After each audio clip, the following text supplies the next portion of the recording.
Hello, my friends. I'm making this video a little hastily. Was asking people what they wanted to learn, what they were working on, what was giving them trouble. And somebody said harmonizing. And I think that this is going to be a really great starter lesson into creating a melody and then harmonizing that particular melody, which I absolutely love doing.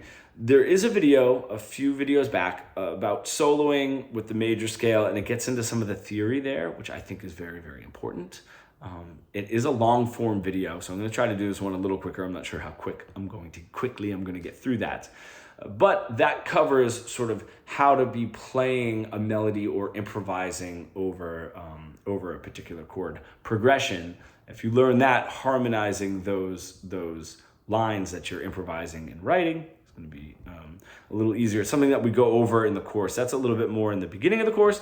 Harmonizing, we do go over in the course. It gets a little bit more advanced, and this is actually the one song example that I'm going to use, Jessica by the Allman Brothers, is something that's in the course. The course is not very genre specific, but if we're learning something, and in this case, this lesson was the beginning of harmonizing, what we've already learned theoretically for improvisation and composition, this is just a really great example of how to do that. So generally, what we want to do, the very basic thought process of harmonizing is staying a third away up from the melody. Could be down, but let's just start with up, okay? Somebody is singing a melody, right? A background singer can just sort of pick up and sing a third above. Let me go over what that means, a third above, okay? Is if I have my A major, right? A second above any one of those tones is the next note. A third above is you skip the next note and go to the next one, right? So 1, 2, 3. So the pattern here, right? This is going to be a pretty easy pattern to recognize. But if I'm on my 1, a third above is my third, okay? My 3. If I'm on my 2, my third above is the 4. If I'm on my 3, my third up is 5. If I'm on my 4, my third up is 6, right? If I'm on my 5, my third up is 7. If I'm on my 6, my third up is 1. Third up from 6 is 1, right? If I'm on my 7, my third up from there is 2. And back to root note, my third up from there is, of course, 3. That's the pattern. Now, we don't need to specify whether it is a major third, 2 whole steps away, or a minor third, a whole step and a half away. The reason is because we're within the key, okay? So I'm not breaking out of that key. So just saying a third above just means not the next note, but the note after. So what we're going to do is if we have a melody, we can just stay a third above. Very, very quickly, I will give an example, not the song that we're going to get into and sort of analyze, but just a quick example is if I had a melody that just went 1, 2, 3, 2, 1. Nice and easy.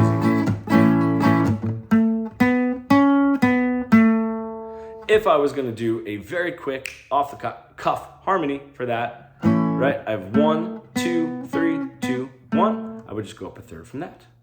And I would do 3, 4, 5, 4, 3. Okay? I'm a third up, right? That would sound like if I were to play them together. Right? I sort of had that pedal root note going there. So that's the basis. The basics, I should say.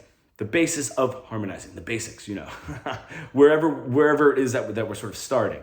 Now, you can get pretty far with that, and that will work for the most part. It's going to be hard to have something that sounds particularly bad. Now, if I were to go only a second away, that's where we get some dissonance. Okay, so if I had, right, 1, 2, 3, 2, 1, and I only went a second up, that wouldn't quite work. So I want to stay a third away, and we're going to generally be safe. Let's take a look at the example that I have, Jessica by the Allman Brothers. Like I said, the course is not very genre specific, but when we're talking about something like harmonizing and getting right into it, this is a great example. So the tablature, I have it linked below, but we have 9 on the G, 10 on the B, 9 on the E. Up to 10, 12, and then back down, 10, 9, 10 on the B, 9 on the G. Now the ending of this phrase is 7, 6, 7, back up to 9 on the G string. I want to talk numbers here, okay? The numbers of that, if we look, we have this, right? That's the outline of the first 3 chords, okay?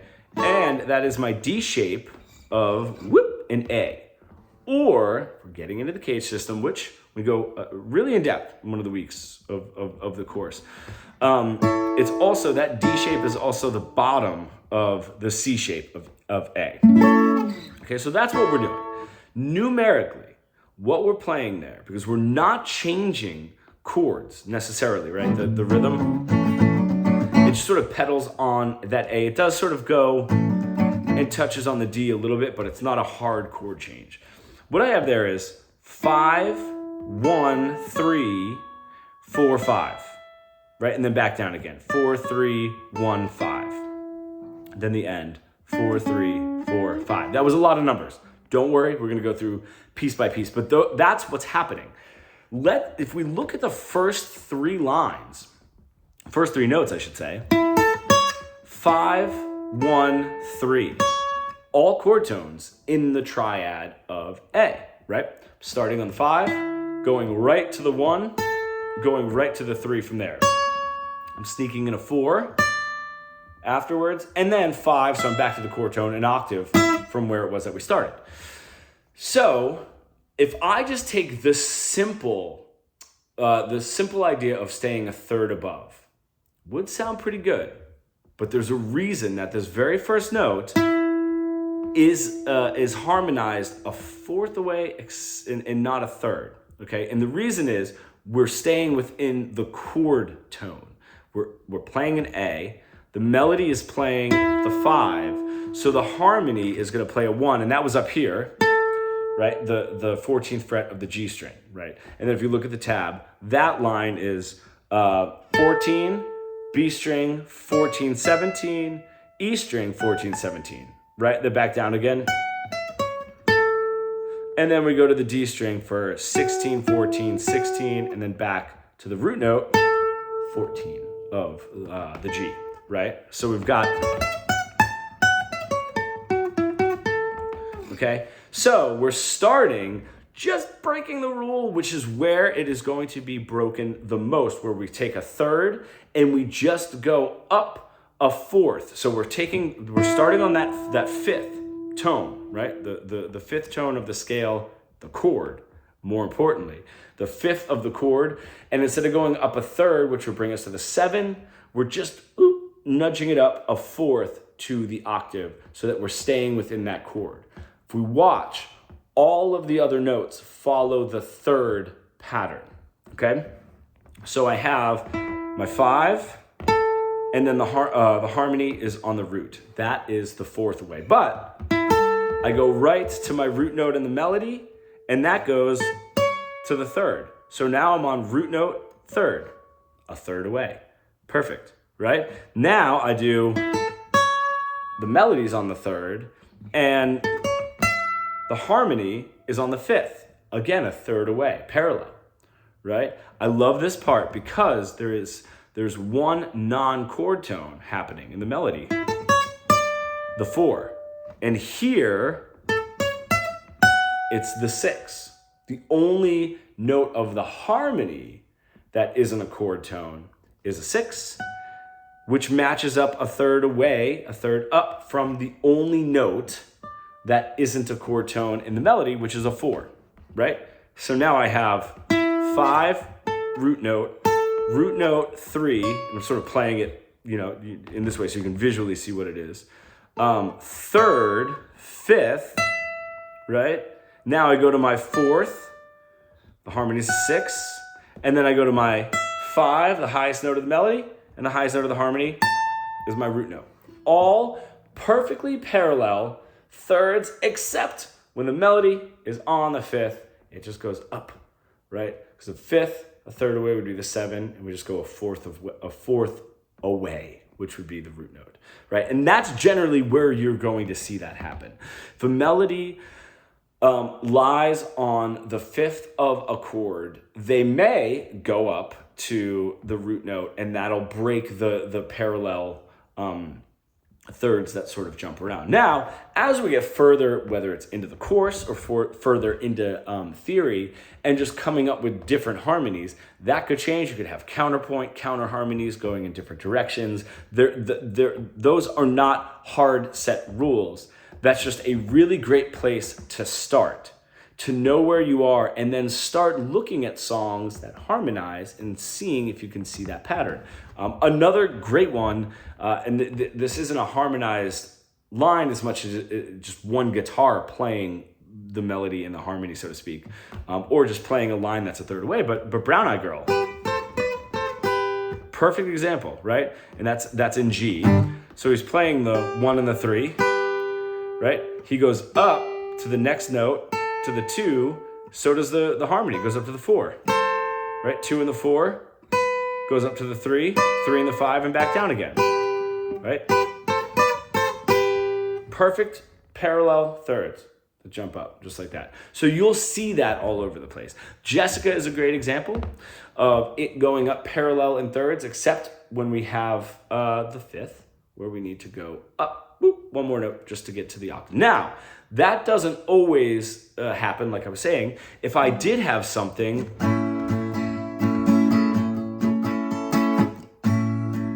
maybe if I took a line that was 5, 5, 5, 5, 5, 4, 3, 4, 3. I might want that 7 in there. So I let that root note pedal there, and I do.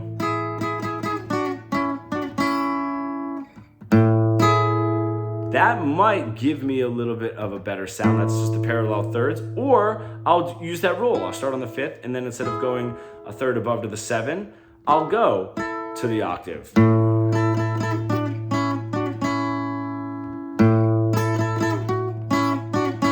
me nail it. Or,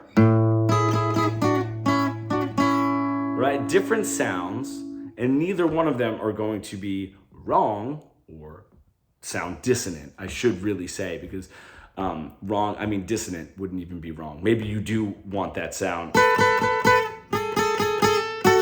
I don't know, that might be something that you want, but at least now when you're making a melodic line and you want to harmonize with it, you can deliberately make it a third up to give you exactly what it is that you want. Now, we can go a third down, right? In Jessica's case, it's a third up, right? Except for the one rule, right? The 5 to the root note. But if I play those together, I might as well try it. This guitar is not very easy to play all the way up that, but that you can hear.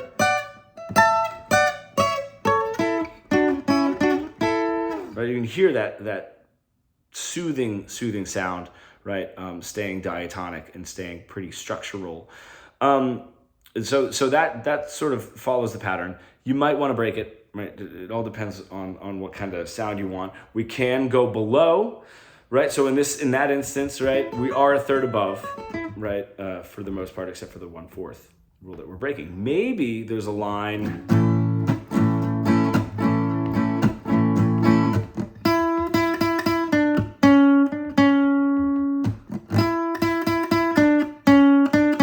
Same idea, 5, 5, 5, 5, 4, 3, 4, 3, and you're like, oh, I can go up a third. All right, that's where we get back to the 7,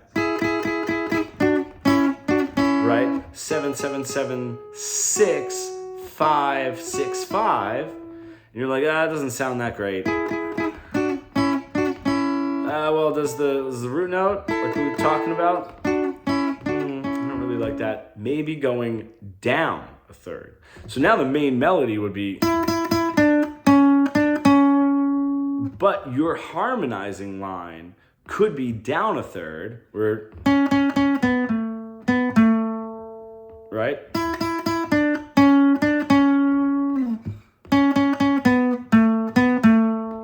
Now we're getting into, moving that down. It might sound a little better. It fits within that structure, right? Starting on a 5, my harmony a third down is the 3, right? And then I take that down to my 4. That 3 goes down to a 2, right? And then I have my 3 for the melody, but my harmony lower is the root note. Right? And that might be suited better, right? So we're going a third up or a third down, or maybe up to a 4th when we need to. So try it, okay? And the best way to do it is there's a backing track. If you want to go, I'll link the backing track below actually in YouTube, because it's just a 1-chord backing track, right? And if you just come up with something very, very easy, 2 notes, 3 notes, that's all you need. 3, 3, 3, 3, 4, 5. Cool. Say, all right, I'm gonna go a third above that. Oh, but there's that 5, so I might want to do 5, 5, 5, 5, 6, root note. Right? And then you'll just sort of play those together, see how they sound, and just noticing when it's a third above, when you're on the 5th, could be a 4th above, if that's the sound that you want. A much more structured sound, or a third below, right? 3, 3, 3, 3, 4, 5 could be 1, 1, 1, 1, 2,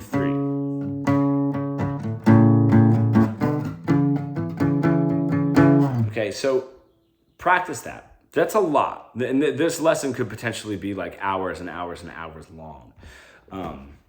The next part of this, we'll get into how harmonizing through a chord progression is going to change. You know what I mean? We looked at Jessica, which even though the rhythm does sort of touch on that 4 chord, that D, ever so slightly, it really does stay in A. You know what I mean? So all the harmonizing is according to the structure of the A chord.